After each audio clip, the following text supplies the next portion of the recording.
Subscribe कीजिए सास बहू रेसिपीज को। सब्सक्राइब कीजिए और हमारे वीडियोस को सबसे पहले देखने के लिए बेल आइकन को दबाना ना भूलें। हेलो एवरीवन, वेलकम टू सास बहू रेसिपीज। आज हम बना रहे हैं एक बहुत ही मज़ेदार और टेस्टी रेसिपी और वो है तवा गोश्त। ये बनाने में बहुत ही आसान है और ये तवा गोश्त है तो इसको तड़का भी तवे में ही लगेगा। तो चलिए शुरू करते हैं हमारी ये मज़ेदार और टेस्टी रेसिपी। तवा गोश्त बनाने के लिए हमें चाहिए होगा 1 टेबलस्पून तेल, 400 ग्राम बोनलेस मटन, 2 टेबलस्पून देसी घी, 1 टेबलस्पून अदरक लहसुन की paste, 2 teaspoon red chilli powder, 1 teaspoon धनिया पाउडर, 1 टीस्पून जीरा powder, 1 teaspoon garam masala powder, half teaspoon हल्दी, नमक स्वाद अनुसार, आधे नींबू का रस, 2 प्याज का हमने बिरस्ता बना लिया है और हमें चाहिए होगा क्रश किया हुआ अदरक 1 टीस्पून, क्रश किया हुआ लहसुन 1 टीस्पून, 1 टीस्पून जीरा, 1 टीस्पून शाह जीरा, 3 हरी मिर्च, कुछ कड़ी पत्ते, 1/4 टीस्पून जायफल पाउडर, 1/4 टीस्पून इलायची पाउडर, थोड़ा सा हरा धनिया और पुदीना। तवा गोश्त बनाने के लिए सबसे पहले हमने बोनलेस मटन को इस साइज के पीसेस में कट कर लिया है। पहले हम मटन को प्रेशर कुक करेंगे। तो एक प्रेशर कुकर में लेंगे 1 टेबलस्पून तेल और इसमें ऐड करेंगे अदरक और लहसुन की ये पेस्ट। आगे इसमें डालेंगे हमारे मटन के पीसेस और इन दोनों चीज़ों को अच्छी तरह मिला लेंगे। अब मटन और अदरक लहसुन को हमें 2 मिनट के लिए अच्छी तरह भूनना है। अब 2 मिनट बाद हम इसमें ऐड करेंगे हमारे आगे के मसाले। तो सबसे पहले डालेंगे रेड चिली पाउडर, धनिया पाउडर, जीरा पाउडर, गरम मसाला पाउडर। अब डालेंगे हल्दी। अब आगे डालेंगे आधे नींबू का रस और इन सभी मसालों को मटन के साथ अच्छी तरह मिक्स कर लेंगे।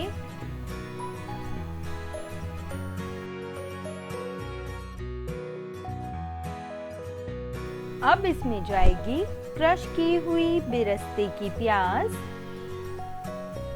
और डालेंगे हमारे ग्रीन्स यानी हरा धनिया और पुदीना। अब इसे हम अच्छी तरह मिक्स कर लेंगे।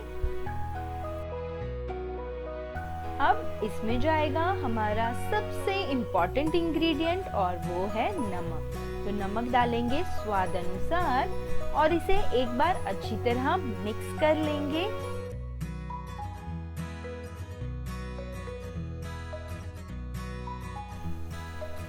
आगे इसमें हम ऐड करेंगे हाफ कप पानी और कुकर की लीड बंद करके इसे 4 सीटी बजा लेंगे।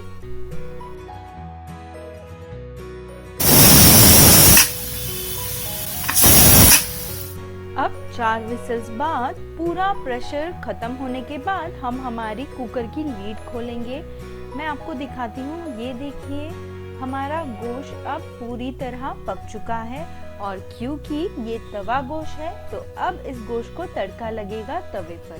तो यहाँ मैंने मेरा तवा ले लिया है और इसमें मैं ऐड करूँगी तकरीबन 2 टेबलस्पून जितना देसी घी। घी को हम थोड़ा गर्म होने देंगे और इसमें ऐड करेंगे ये क्रश किया हुआ लहसुन और क्रश की हुई अदरक। इन दोनों चीज़ों को हल्का सा ब्राउन होने देंगे ताकि इनका फ्लेवर हमारे घी में आ जाए। ये अच्छी तरह सौते हो गया है तो अब हम इसमें ऐड करेंगे जीरा, शाह जीरा, इसे अच्छी तरह मिक्स कर लेंगे और ऐड करेंगे स्लिट की हुई हरी मिर्च। इसे 1 मिनट के लिए मीडियम फ्लेम पर सौते कर लेंगे। आगे डालेंगे करी लीव्स, इसे भी मिला लेंगे। अब हम ऐड करेंगे प्रेशर कुक किया हुआ मटन। अब इन सभी चीजों को अच्छी तरह मिक्स कर लेंगे। अब इसे हम ढककर 5 मिनट के लिए धीमी आंच पर पकने के लिए रख देंगे। अब 5 मिनट बाद हम हमारे तवा गोश्त में ऐड करेंगे जायफल और इलायची का ये पाउडर और डालेंगे बारीक कटा हुआ हरा धनिया। अब इन चीज़ों को अच्छी तरह मिक्स करेंगे और ये हमारा गर्मा गर्म मज़ेदार तवा गोश्त तैयार है। तो चलिए इसे अब हम सर्व करेंगे। आप हमारे चैनल